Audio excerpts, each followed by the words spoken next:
विलीनीकरणासाठी गुजरातच्या उद्योगपतींकडून मध्यस्थी केल्याचं वडेट्टीवार यांनी म्हटलंय। एनडीएला पाठिंबा देण्याची अट यावर फक्त एकमत होणं बाकी होतं असंही वडेट्टीवार म्हणाले।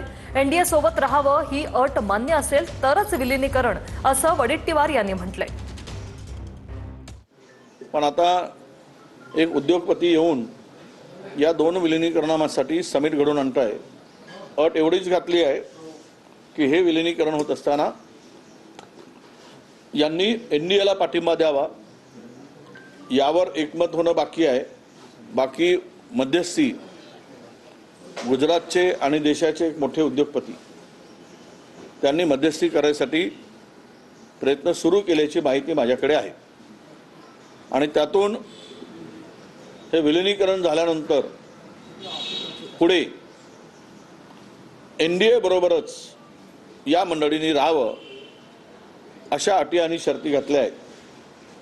त्या अटी शर्ती जर मान्य असतील तर ते विलीनीकरण होईल असं मला दिसते।